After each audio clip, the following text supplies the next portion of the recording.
राम राम मित्रों।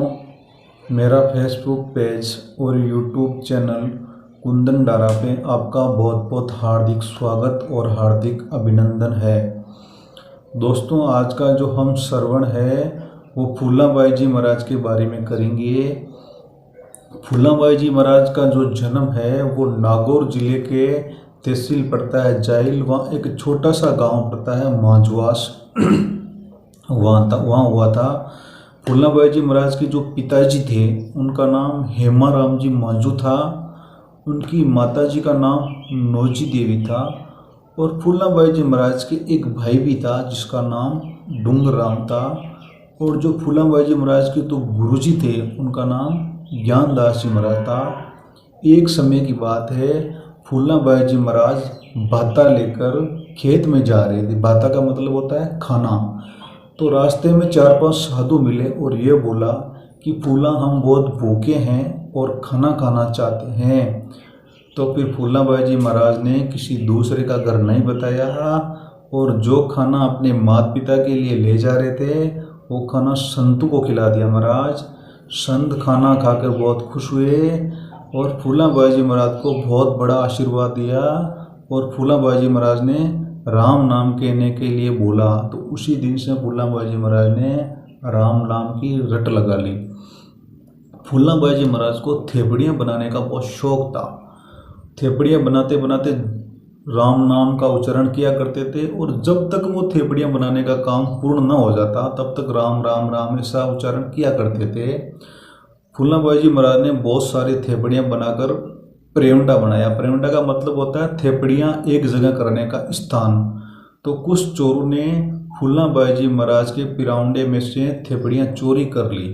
तो पहले के ज़माने में क्या होता था महाराज, हर गांव में 5 पंच बैठा करते थे और जो भी उचित घटना हो जाती उसका जो निर्णय लिया करते थे वो सर्वमान्य जो निर्णय होता था वो 5 पंचों का होता था। तो फूलाबाई जी महाराज फिर 5 पंचों के पास पहुंची और पंचों से ये बोला कि मेरी थेपड़ियाँ किसी ने चोरी कर ली है। तो 5 पंचों ने उत्तर दिया कि फूला, तेरी थेपड़ियाँ चोरी कर ली है किसी ने, ये बात तो हम मान रहे हैं, पर तेरी थेपड़ियों की पहचान क्या है फूला? तो फूलाबाई जी महाराज ने उस पंचों को उत्तर दिया कि जो मेरी थेपड़ी होगी उसमें राम का नाम गूंजेगा। तो 5 पंच और फूला उस चोर के घर पहुंचे। एक पंच ने वो थेपड़ी का एक टुकड़ा लेके कान के लगाया तो महाराज वो जो थेपड़ी थी उनमें राम का नाम गूंज रहा था। तो ऑटोमेटिक ही फूलाबाई जी महाराज की थेपड़ियाँ अलग हो गई और चोर की थेपड़ियाँ अलग हो गई। फिर 5 पंचों ने उस चोर को उचित दंड दिया और फूलाबाई जी महाराज के थेपड़ियों को वापस छुड़वाया। ये प्रसिद्धि सुनकर जोधपुर दरबार मांझवास गांव में फूलाबाई जी महाराज से मिलने के लिए आया। तो उसकी जो सेना थी वो मांझवास गांव के बाहर ही खड़ी कर दी और राजा अकेला घोड़े चढ़ के फूलाबाई जी महाराज से मिलने के लिए आया। मिलकर बात करके राजा बहुत खुश हुआ और फूलाबाई जी महाराज को अपने धर्म की बहन स्वीकार कर लिया और 5 सोने की मोहरें हैं वो भेंट की। फिर फूलाबाई जी महाराज ने वो भेंट स्वीकार नहीं की सोने की मोहरें और ऐसे ही धर्म की बहन बन गई। तो वो राजा है वापस जैसे ही जोधपुर दरबार जाने लगा तो फूलाबाई जी महाराज ने आग्रह किया कि हे राजन, खाना खा लो। तो राजा ने उत्तर दिया कि हे फूलाबाई महाराज, हम बहुत सारे हैं, सबको आप खाना नहीं खिला सकते। तो फूलाबाई जी महाराज बोले जितने भी है सब आ जाओ और खाना खा के जाओ। तो सारी सेना को राजा ने बुला ली और फूलाबाई जी महाराज ने एक बर्तन था हांडी जिसको कहा जाता है, उसमें थूली बनाई और राजा के 1200 सैनिक थे। उस हांडी में से 1200 सैनिक सारे को भोजन पा लिया और जैसे वो थूली जितनी उस हांडी में थी उतनी की उतनी बच गई, कुछ भी खत्म नहीं हुई और सारे सैनिकों ने खाना खा लिया। तो फिर राजा ने फूलाबाई जी महाराज से है ये बोला कि फूलाबाई जी महाराज, हमारी रानियों को उपदेश देने के लिए आप जोधपुर दरबार में आओ।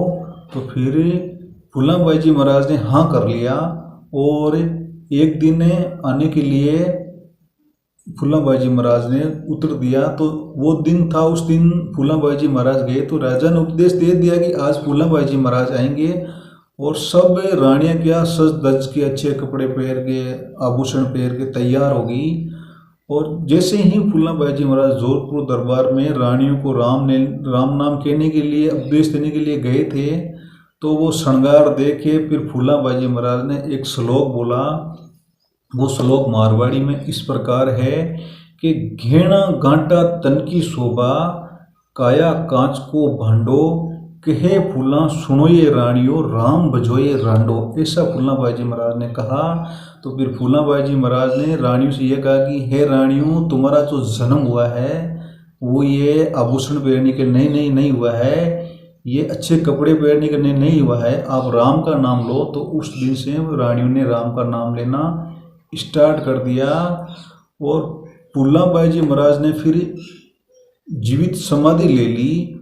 और 14 दिन बाद में जोधपुर दरबार है वो भी अपना शरीर त्याग दिया।